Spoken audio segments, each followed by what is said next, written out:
तो ये क्वेश्चन है रिपीटेड सवाल मैंने देखा है प्रीवियस ईयर में एनडीए में पूछता है साइन 18 कॉस 18 या tan 18 का। हम बताते हैं इसे कैसे निकालना है। आप हो सके तो वैल्यू थोड़ा दिमाग में रख लीजिएगा और आप उसको आराम से ऑप्शन में टिक कर सकते हैं, लेकिन हम इसका बताते हैं मेथड कैसे निकालना है। देखो थीटा 18 डिग्री है तो 5 थीटा इजकल टू 90 रखें तो थीटा 18 बन ही जाएगा। तो 3 theta is equal to 90 minus 2 theta. ठीक है, दोनों तरफ कॉस ले लेते हैं। Cos of 3 theta is equal to cos of 90 minus 2 theta. Cos 90 minus 2 theta क्या हो जाएगा, साइन थीटा, साइन 2 थीटा।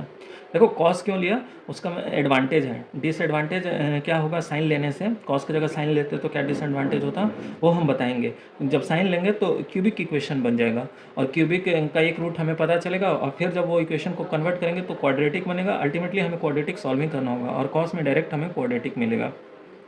ठीक है, तो अब इसे देखते हैं। कॉस 3 थीटा क्या लिखते हैं, 4 cos cube theta minus 3 cos theta is equal to sine 2 theta को 2 sine theta into cos theta. Cos theta factor out कर लो, 4 cos square theta minus 2 sine theta minus 3 is equal to 0। हमने इसको इस तरफ ले लिया और कॉस फैक्टर आउट कर लिया। देखो कॉस थीटा 0 कह रहा है, थीटा मतलब π/2 होना चाहिए, लेकिन थीटा तो 18 डिग्री है तो इसलिए ये 0 के बराबर नहीं होगा, इसे 0 के बराबर होना होगा, इसे 0 के बराबर होना होगा। तो 4 cos square theta minus 2 sine theta minus 3 is equal to 0, ये 0 के बराबर। अब देखो ये साइन थीटा है तो हम क्यों ना इसको साइन में कन्वर्ट कर दें। तो 4 minus 4 sine square theta, cos square theta को 1 माइनस साइन स्क्वायर थीटा लिख सकते हैं, minus 2 sine theta minus 3 is equal to 0। इसको उस तरफ लेके चले जाओ, 4 sine square theta plus 2 sine theta minus 1 is equal to 0। देखो ये क्वाड्रेटिक इक्वेशन बन गया। यही कह रहा था कि यहाँ कॉस लेने से क्या है, किसी का ख्याल आता ना कि साइन भी ले सकता था। कॉस लेने से क्या आया, क्वाड्रेटिक हमें मिल गया यहाँ पे। और जब साइन लोगे ना तो क्यूबिक बनेगा। तो क्वाड्रेटिक है तो इसका रूट्स फाइंड आउट करने के लिए सिंपल सा है, sine theta is equal to minus b plus minus root over b square minus 4ac upon 2a। ठीक है, is equal to minus 1 plus minus root over 5/4। ठीक है, अब देखो थीटा 18 डिग्री है, थीटा 18 डिग्री है तो 0 से 180 डिग्री के बीच में क्या होता है, साइन पॉजिटिव होता है तो माइनस वाला हट जाएगा, माइनस रूट 5 जो है वो हट जाएगा, प्लस रूट 5 माइनस 1 ये पॉजिटिव वैल्यू आएगा। तो ठीक है, तो साइन 18 डिग्री क्या हो गया आपका, माइनस 1 प्लस रूट 5/4। ये आपका साइन 18 का वैल्यू आ गया। निगेटिव वाला हटा दिया इसलिए क्योंकि निगेटिव साइन 18 निगेटिव नहीं हो सकता है, पॉजिटिव ही हो सकता है। ठीक है, तो ये मिल गया हमें। कॉस 18 के लिए क्या लिखेंगे, कॉस स्क्वायर 18 को 1 माइनस साइन स्क्वायर 18, 1 माइनस इसको स्क्वायर करो। अब देखो कॉस स्क्वायर 18 है तो 1 माइनस साइन स्क्वायर 18 कर लो। ठीक है, साइन 1 माइनस साइन स्क्वायर तो 1 प्लस 5 माइनस 2 रूट 5 अपॉन 16। ठीक है, 16 माइनस 16 10 प्लस 2 रूट 5 अपॉन 16।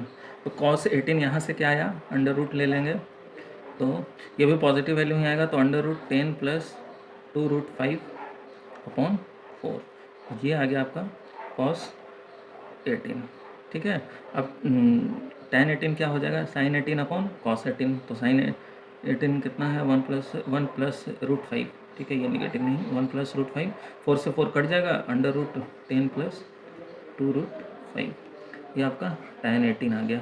ठीक है, अब देखो ये तो निकाल लिया, यहाँ हमने कॉस लिया था, हो सकता है साइन ले लेते हैं तो साइन यहाँ दिखा देते हैं आपको, साइन लेने में कैलकुलेशन बढ़ जाएगा। Sine 3 theta is equal to sine 90 minus 2 theta जो कि कॉस 2 थीटा के बराबर। साइन 3 थीटा क्या होता है, 3 sine theta minus 4 sine cube theta, और कॉस 2 थीटा को साइन के फॉर्म में लिखो तो 1 माइनस 2 साइन स्क्वायर थीटा। ठीक है, इसको इस तरफ लेकर आ जाओ, 4 sine cube theta minus 2 sine square theta minus 3 sine theta plus 1 is equal to 0। ये देखो ये क्यूबिक इक्वेशन है, इसका एक रूट हमें मिल जा रहा है। साइन थीटा को 1 रखो तो 4 माइनस 2 2 और माइनस 3 प्लस 1 माइनस 2 तो 2 माइनस 2 0, तो एक रूट को हमें 1 मिल गया। तो alpha plus beta plus gamma, gamma 1 है तो 1 is equal to minus b बटा ए, तो 2/4 is equal to 1/2। Alpha into beta क्या होता है, माइनस डी अपॉन एम। ठीक है, तो ये माइनस 1 अपॉन 4 कर दोगे, एक तो 1 से मल्टीप्लाई हो गया, तो ये अब ये देखो अल्टीमेटली एक अल्फा प्लस बीटा यहाँ से क्या लिख दोगे, -1/2। तो एक तरह से आप देखो कि क्वाड्रेटिक को सॉल्व करना ही पड़ेगा। 2 पैरामीटर्स हैं तो 2 इक्वेशन बनेगा, आपको सॉल्व करना होगा। तो इसलिए हम यहाँ साइन अवॉइड करते हैं लेना, ठीक है, क्योंकि कैलकुलेशन और लेंदी ले जाता है, तो कॉस इसीलिए हम लेते हैं, ठीक है, कि कैलकुलेशन हमारा शॉर्ट बन जाए, ठीक है। तो आप ऐसे ध्यान रखिएगा, साइन साइन यहाँ ले लेंगे तो आपको यहाँ पे अल्टीमेटली सॉल्व करना पड़ेगा, कॉस ले लेंगे तो आपको एक ही क्वाड्रेटिक बनेगा, उसका रूट सिंपल अप्लीक के और तुरंत साइन 18 कॉस 18 और tan 18 निकाल सकते हैं।